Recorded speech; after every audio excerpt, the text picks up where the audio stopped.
100 शब्द प्रति मिनट शुरू। मानव बस्ती का अर्थ है किसी भी प्रकार और आकार के घरों का समकुल जिनमें मनुष्य रहते हैं। इस उद्देश्य के लिए लोग मकानों और अन्य इमारतों का निर्माण करते हैं और अपने आर्थिक पोषण आधार के लिए कुछ क्षेत्र पर स्वामित्व रखते हैं। अतः बस्ती की प्रक्रिया में मूल रूप से लोगों के समूह और उनके संसाधन आधार के रूप में क्षेत्र का आवंटन सम्मिलित होते हैं। बस्तियां आकार और प्रकार में भिन्न होती है। उनका परिसर एक पल्ली से लेकर महानगर तक होता है।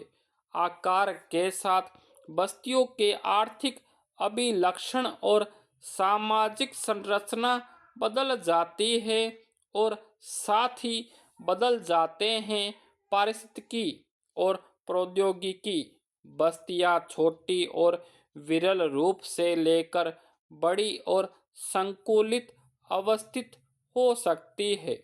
विरल रूप से अवस्थित छोटी बस्तियां जो कृषि अथवा अन्य प्राथमिक क्रियाकलापों में विशिष्टता प्राप्त कर लेती है, गांव कहलाती है।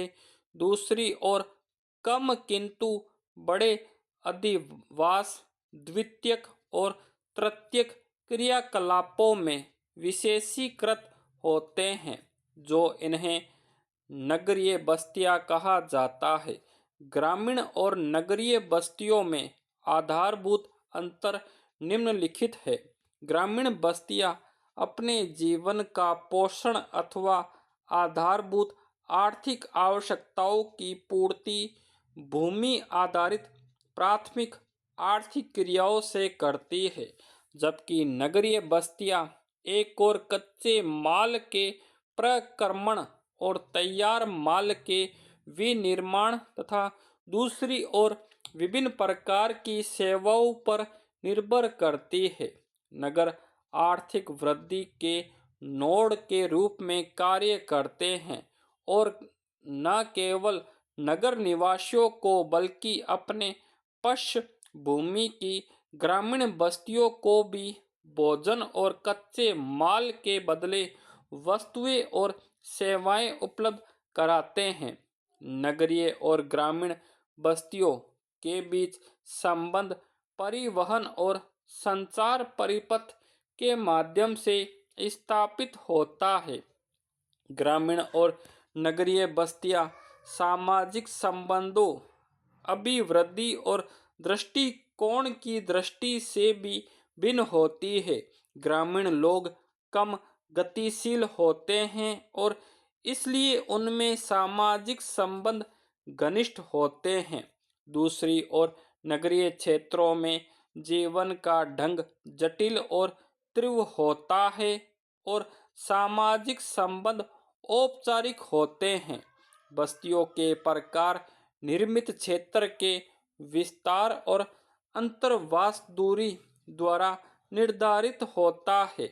भारत में कुछ 100 घरों से युक्त अथवा गुच्छित गांव विशेष रूप से उत्तरी मैदानों में एक लक्षण है। फिर भी अनेक क्षेत्र ऐसे हैं जहां अन्य प्रकार की ग्रामीण बस्तियां पाई जाती है। ग्रामीण बस्तियों के विभिन्न प्रकारों के लिए अनेक कारक और दशाएं उत्तरदायी है। इनके अंतर्गत भौतिक लक्षण, भूभाग की प्रकृति, ऊंचाई, जलवायु और जल की उपलब्धता, सांस्कृतिक और मानव जातीय कारक, सामाजिक संरचना, जाति और धर्म, सुरक्षा संबंधी कारक, चोरियों और डकैतियों से सुरक्षा करते हैं। वृहत तौर पर भारत की ग्रामीण बस्तियों को 4 प्रकारों में रखा जा सकता है: गुच्छित, संकुलित अथवा आकेंद्रित, अर्धगुच्छित अथवा विखंडित, पल्लीकृत और परिक्षिप्त अथवा एकाकी गुच्छित ग्रामीण बस्ती घरों का एक समूहत अथवा संकुलित रूप से निर्मित क्षेत्र होता है।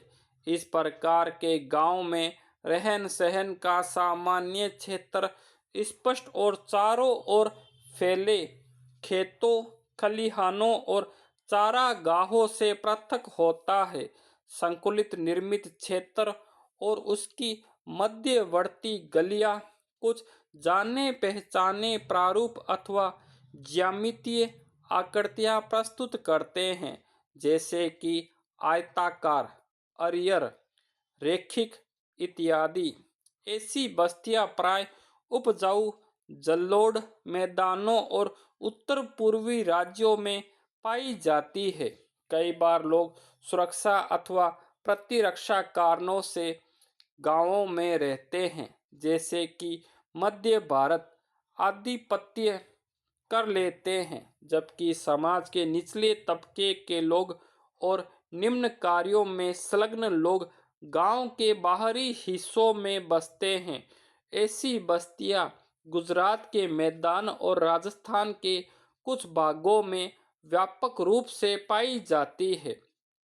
कई बार बस्ती भौतिक रूप से एक दूसरे से पृथक अनेक इकाइयों में बंट जाती है, किंतु उन सबका नाम एक रहता है।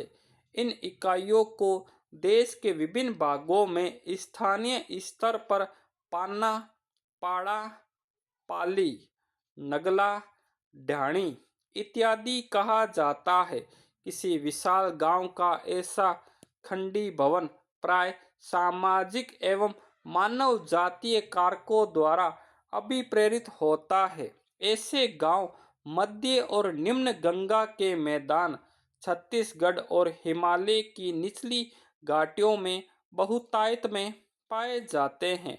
भारत में परिक्षिप्त अथवा एकाकी बस्ती प्रारूप सुदूर जंगलों में एकाकी झोंपड़ियों अथवा कुछ झोंपड़ियों की पल्ली अथवा छोटी पहाड़ियों की ढालों पर खेतों अथवा चारों गाहों के रूप में दिखाई पड़ता है। बस्ती का चरम प्राय भूभाग और निवास योग्य क्षेत्रों के भूमि संसाधन आधार की अत्यधिक विखंडित प्रकृति के कारण होता है। मेघालय, उत्तराखंड, हिमाचल प्रदेश और केरल के अनेक भागों में बस्ती का यह प्रकार पाया जाता है। ग्रामीण बस्तियों के विपरीत नगरीय बस्तियां सामान्यतः विशाल आकार की होती है। ये बस्तियां अनेक प्रकार के अकृषि, आर्थिक और प्रशासकीय प्रकायों में संलग्न होती है, जैसा कि पहले उल्लेख किया गया है। नगर अपने चारों ओर के क्षेत्रों के रूप में जुड़ा हुआ होता है, अतः वस्तुओं और सेवाओं का विनिमय कई बार प्रत्यक्ष रूप से और कई बार मंडी, शहरों और नगरों की श्रृंखला के माध्यम से संपन्न होता है। इस प्रकार नगर गांवों से प्रत्यक्ष और अप्रत्यक्ष दोनों प्रकार से जुड़े होते हैं और वे परस्पर भी जुड़े होते हैं।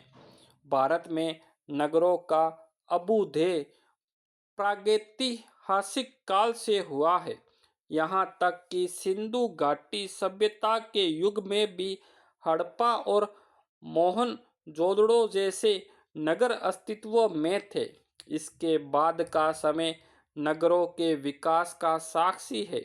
यह समय 18वीं शताब्दी में यूरोपियों के भारत आने तक उतार चढ़ाव से भरा रहा। विभिन्न युगों में अनेक विकास के आधार पर भारतीय नगरों को इस प्रकार वर्गीकृत किया जा सकता है। भारत में 2000 से अधिक वर्षों की ऐतिहासिक पृष्ठभूमि वाले अनेक नगर हैं। इनमें से अधिकांश का विकास धार्मिक अथवा सांस्कृतिक केंद्रों के रूप में हुआ है। वाराणसी इनमें से सर्वाधिक महत्वपूर्ण है। प्रयाग, पाटलिपुत्र, देश में प्राचीन नगरों के कुछ अन्य उदाहरण हैं। वर्तमान के लगभग 100 नगरों का इतिहास मध्यकाल से जुड़ा है। इनमें से अधिकांश का विकास रजवाड़ों और राज्यों के मुख्यालयों के रूप में हुआ। ये किला नगर है जिसका निर्माण प्राचीन नगरों के खंडहरों पर हुआ है। ऐसे नगरों में दिल्ली, हैदराबाद, जयपुर, लखनऊ, आगरा और नागपुर महत्वपूर्ण है। स्टॉप।